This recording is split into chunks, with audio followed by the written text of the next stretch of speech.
Everyone, আবার দেখো ষষ্ঠীর পরে সপ্তমীর ব্লগ নিয়ে চলে এসেছি। যতই দুর্গাপুজো চলে যাক না কেন, যেহেতু ক্লিপগুলো নেওয়া, তো তোমাদের সাথে শেয়ার না করলে মনটা কেন জানি না ভালো লাগে না। অনেক কষ্টে গ্যালারিতে ভরিয়ে রেখেছি ক্লিপগুলো তোমাদের সাথে এডিট করে শেয়ার করব বলে, তো ভাবলাম ছেড়েই দিই এবার। তো অনেকটাই দেরি হয়ে গেছে, তো তার জন্য সবার কাছে ক্ষমা চেয়ে নিচ্ছি, প্লিজ কেউ রাগ করো না। আর চলো তোমাদের সাথে শেয়ার করি। সপ্তমীর দিন আমি, আমার উনি আর জয়তী, সৌভিক চারজনে মিলে বেরিয়ে পড়েছিলাম। তো চারজনে মিলে ওই দিন আর কোনো নর্থের সাইডে যাইনি, সাউথের দিকেই ঠাকুর দেখার চেষ্টা করেছি। তো সাউথের নাকতলার থিমটা মানে ভিডিওর মাধ্যমে বা ফটোর মাধ্যমে দেখেছি, এত অসাধারণ লেগেছে তোমাদেরকে কি বলবো। আরে দেখো, তার সাথে সাথে তোমাদের সাথে একটা মা কালীর মূর্তি শেয়ার করে ফেললাম। এই মা নাকি খুব জাগ্রত আর প্রতি বছর বছর মা নাকি বাড়ে। তো এটা নাকতলা যে ঠাকুরটা হয়েছিল তার অপোজিটেই, মানে আমি ঠাকুরটা সম্পর্কে অতটাও জানি না। তো তোমরা কারা কারা এই ঠাকুরটা সম্পর্কে জানো অবশ্যই কমেন্ট করে জানিও, কিন্তু আমিও ভাবলাম যে তোমাদের সাথে একটু শেয়ার করে ফেলি। তো যাই হোক, এবার দেখে নাও যে নাকতলার থিম কি করেছিল।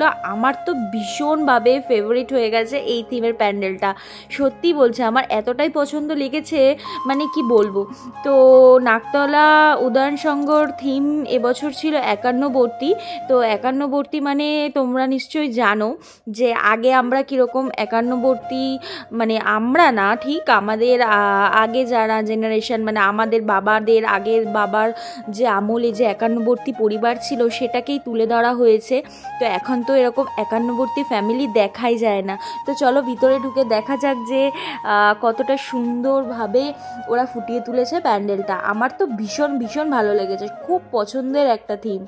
তো দেখো তোমরা।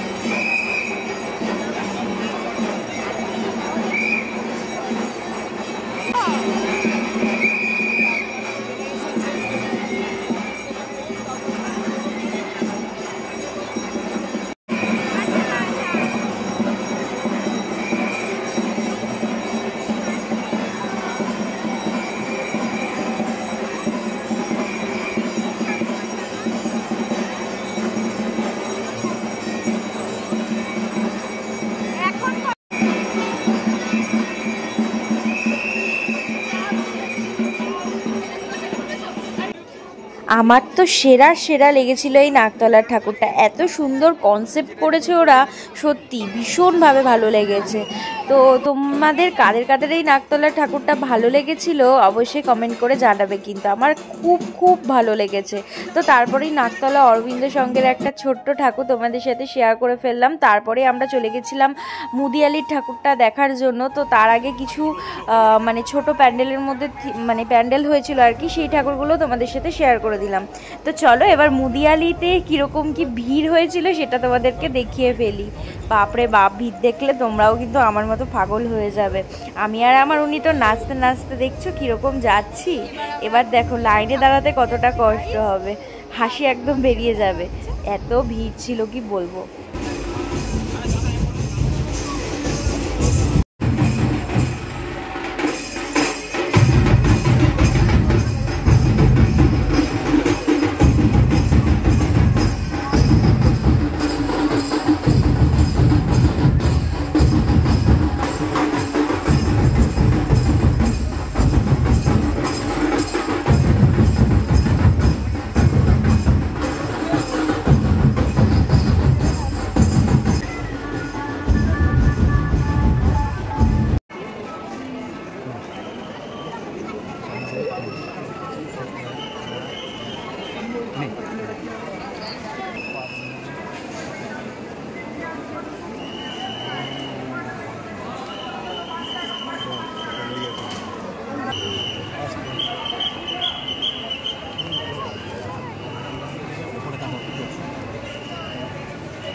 তোমাদের সাথে তো মুদিয়ালির পুরো থিমটাই শেয়ার করে দিলাম। আচ্ছা তোমরা তো দেখেইছো আর থিমটা অনেকেই জানো, তো যারা জানো না তারা কি কিছু বুঝলে? আচ্ছা আমি বলে দিই, মুদিয়ালির এবছরের থিম ছিল 3 মাথা। মুদিয়ালির ঠাকুরটা দেখার পরেই আমরা চলে গেছিলাম শিব মন্দিরের ঠাকুরটা দেখার জন্য। আর শিব মন্দিরের বাইরের দেখো এন্ট্রান্সটা ঠিক এরকম দেখতে লাগছিল।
সপ্তমীর দিনে শিব মন্দিরের ঠাকুরটাই আমাদের লাস্ট ঠাকুর দেখা হয়েছিল, কারণ আর বেশি রাত করিনি, যেহেতু অষ্টমী কাল ভোরবেলা অঞ্জলি দিয়ে সবাইকে রেডি শেডি হয়ে সকাল সকাল বেরাতে হবে। কারণ তোমরা অষ্টমীর ব্লগেই দেখতে পাবে যে আমরা কেন তাড়াহুড়ো করে সপ্তমীর দিন বাড়ি চলে গেছিলাম, কারণ সকালে বেরানোর ছিল, এটাই হলো কারণ, আপাতত জেনে রাখো।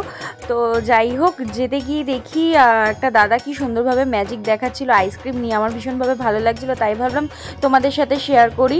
তো আমার উনি বলছিল যে তুই যা, তো তোর সাথে এরকম ম্যাজিকটা করবে, আমি ভিডিও করে দেবো। আমি বললাম যে না থাক, দিদিটা করছে, মানে যে দিদিটার সাথে আর কি করছিল, তো আমি সেই ক্লিপটা নিই তাহলেই হবে, তাই তোমাদের সাথে একটু ছোট্টভাবে শেয়ার করে দিলাম।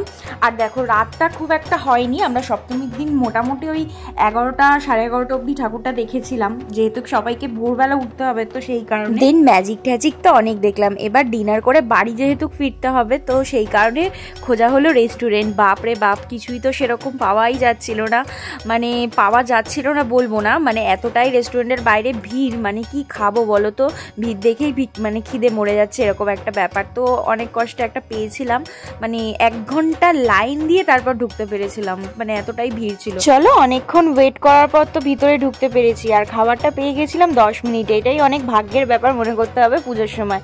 তো খাওয়া দাওয়া কমপ্লিট করে আমরা বাড়ির দিকে রওনা দিয়েছিলাম। চলো টাটা, এখানে ভিডিওটা শেষ করছি। ভিডিওটা কেমন লাগলো অবশ্যই কমেন্ট করে জানিও। টাটা, আজকের মতো আবার দেখা হবে অষ্টমীর ভিডিওতে।